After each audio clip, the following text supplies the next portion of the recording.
Good afternoon. Magtatas ako ng aking blood sugar kasi 2 oras na kanina pagkakain ko. Ang kinain ko ay nilagang baboy. Ang lahok lang niya is buyas, luya, paminta, at ang gulay ay repolyo at saka isang peraso lang na patatas. So hindi naman ako kumain ng patatas. Repolyo lang at saka karning baboy. Wala akong chani na nilagay. So nag-ano ko, umiiwas ako sa kanin. Tapos test tayo ngayon. 2 oras na nakakalipas. Kunin natin yung aking blood sugar kung ilan. Gano'n muna ako ng alcohol kanina. Tapos, ito ginagawa ko sa isang dulo ng cotton pads.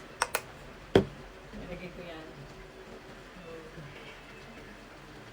Tapos, number 2 lang yung aking level ng karayom.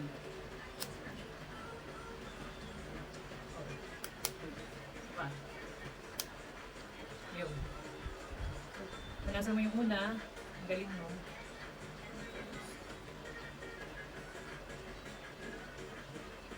Tingnan natin kung ano ang aking blood sugar ngayon. Pagkakain ko ng nilagang baboy sa 2 oras.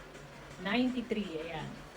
Ito rin yung FBS ko kanina, yung fasting before, fasting blood sugar ko. 93 din. So, okay naman. Nga pala, bumili ako ng, wait, tanggal muna ulit natin. Ito ginagawa ko.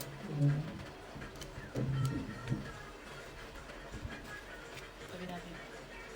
Tanggalin na. Takpan ulit dahil ito ay delikado sa hayop at sa kung sino man ang makakapulot. Bumili ako ng panibagong strip dahil yung strip ko ngayon ay 2 piraso na lang. Buti umabot. Ayan. Bumili ako. May free na siyang lancet, yung karayom. Tapos, 2 kahon, 50 piraso ng, ng strip. Ayan. Hindi ko na muna siya i-unbox, pero bumili nga ako ng panibago kasi 2 piraso na. So, yun lang. Bye!